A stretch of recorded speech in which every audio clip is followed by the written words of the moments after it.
I'm Becky. And we're a couple of bees, Reed. We're here for our weekly wine. What's the wine this week? This week we have a rosé by Bookbinder's Apprentice. I thought very fitting. Perfect. Yes. Yeah. So it is a beautiful pink wine, and I will confess I've had this before. I don't think I have. Oh, that's good. Yeah, I like it. It's not too sweet. I used to really like sweet wines a lot, but I've got where I like more the drier wine. So that's one thing I like about this. It has a little sweetness to it. Kind of if you taste it, kind of a watermelon, a little bit, some strawberry, it's even got a floral scent and taste. Hibiscus, the hibiscus flower, and that it reminds me of a hibiscus flower. It's just very fruity.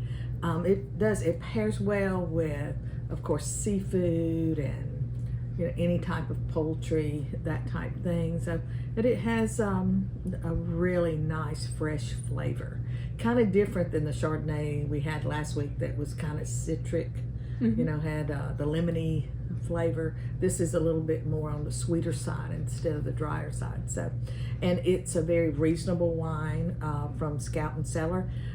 It's one of the first wines I tasted with them, and we have the clean crafted commitment where all of our wines are produced from vines that are pesticide free. And I know that's something that, we look at today. So it's very organic. They don't use pesticides. They're very particular. They don't add things. In our mission, we talk about being authentic wines. And by that, they mean you get the very much the authentic taste of the grape in your wine.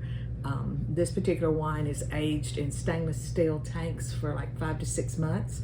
Comes from vines in Mendocino, California, that have been there for anywhere from 10 to 30 years. So it's a very well established grape, and I think that adds to the flavor.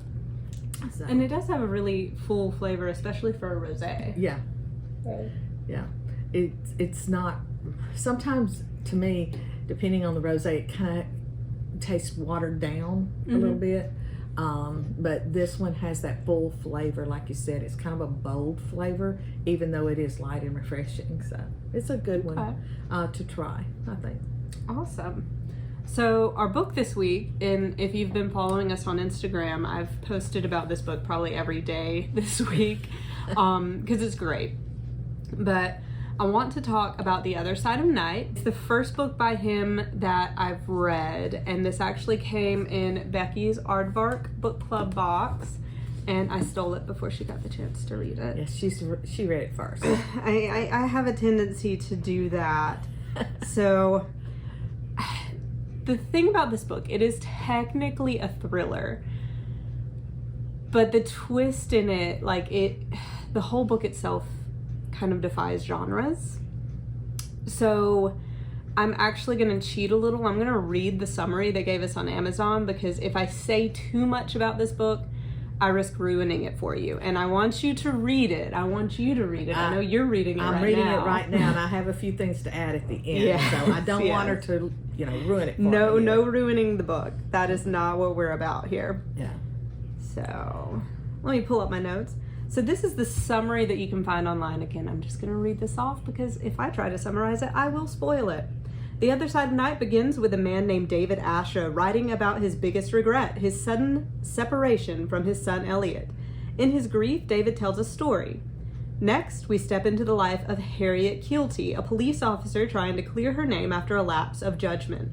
She discovers a curious inscription in a second-hand book, a plea, "Help me. He's trying to kill me." Who wrote this book? Who is he? This note leads Harriet to David Asha, who was last seen stepping off a cliff. Police suspect he couldn't cope after his wife's sudden death. Still, why would this man jump and leave behind his young son? quickly, Harry's attention zeroes in on a person she knows all too well. Ben Elmas, once the love of her life, a surrogate father to Elliot Asher, and trusted friend to the Ashes. Ben may also be a murderer. So if that summary doesn't intrigue you, I really don't know what will. Like I said in my review for this, it's actually one of the harder reviews I've had to write because I'm trying so hard not to give it away. This book is as mind-bending as it is genre-bending. Normally I like my books to be like thorough thrillers through and through. Don't try to go into other genres because typically when an author tries to be multi-genre, they fail to meet the criteria for any genre. And that gets on my nerves. But this book, it did something absolutely remarkable that I didn't think was possible. He is a very, very talented author to have pulled this off, and he pulls it off in the absolute best way possible. It kind of brings in elements of science fiction, but it also brings in like elements of drama, like the themes of the book itself. It's deeper than a thriller usually goes. So plot of the book, the plot itself is perfectly paced. Pacing is very important, especially in thrillers. And I don't care who you are, you're not gonna see the ending coming. I read a lot of thrillers. I always guess the ending. I did not see this coming. When I did see it, it just blew my mind. So every single plot point is so cleverly constructed. So it's not like anything else I've ever read. Let me put it that way. I also want to take a moment to talk about the theme and the tone. I expect thrillers to be high octane, where I'm on the edge of my seat and I need to know what happened. And there are moments in this book that, yes, I was like, what's happening? What's going on? What's about to happen? But this novel also deals with some really heavy themes like grief, family, and the time we spend to deal with both. You will probably cry a couple of times, but you're not going to lose hope. It's not that kind of book. Hands down, this is the most well-written thriller I've ever read. Well, at least the most well-written thriller I've read this year. I definitely think you should read it, whether you're a fan of thrillers or any genre, because it takes from so many, and I honestly think there's a chance that it could redefine the genre as a whole. Wow. So, great book. I'm going to post a few quotes under the video from the book, so because the writing is so good that this novel can really just speak for itself. Like, most of our Instagram feed right now is full of quotes from this novel. Yeah. So, Becky, you said you had started it. I have started it. So how are you feeling about it so far? Oh, wow. Well, first of all, like page 9 or 10, I cried. And then yesterday I had an incident that occurred that made me very sad. And it's like I get up this morning and I'm still feeling sad. And I'm sure that has to also do with what's coming up this week, which is the 34th anniversary of my daughter's death, which she died of leukemia. And I just want to say thank you, Adam, because just barely into this book, the main character is reading another book that she found, where she finds the thing that I just read, the part where it's like, he's trying to kill me, is written in the margin of this book. But it's all about, the book is about happiness, and it's about the choices you make, and it's about the words you say. And it's just, I was feeling so sad, and I was trying to not feel that way, and it's like I couldn't let the sadness go. And then I started reading, and what he's written here made me look at the situation and everything from a different perspective. And I said, okay, I can do this.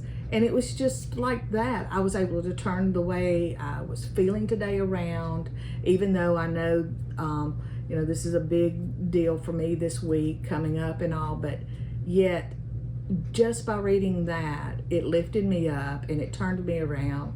And when a book can do that, that is a tremendous book, and it is a wonderful gift from an author, because words matter. As kids, we always heard that saying, sticks and stones may break my bones, but words will never hurt me. Well, that's just a lie. Oh, yeah. That's a big lie. And words are, to me, one of the most important things that we have in the world of expressing ourselves and expressing ourselves to others.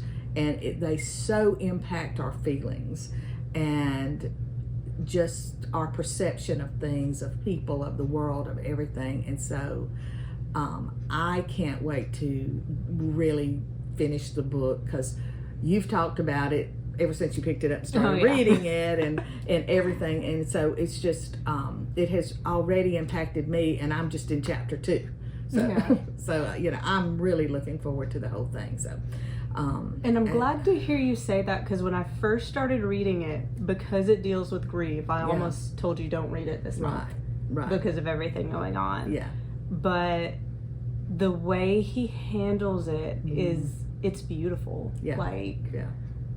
That I can't think. I know there are better words out there. Adam Hamdy could think of better words, but I can't think of a better word for it. It is beautifully written. Yes. Beautifully written. Yes. So thank you, Adam, for a very tremendous work that really today impacted my life, and by impacting my life, the people around me. So thank you, and I really look forward to reading it all. Awesome. Okay. Well, guys, this has been our weekly wine. We will see you again next week. Bye. Bye.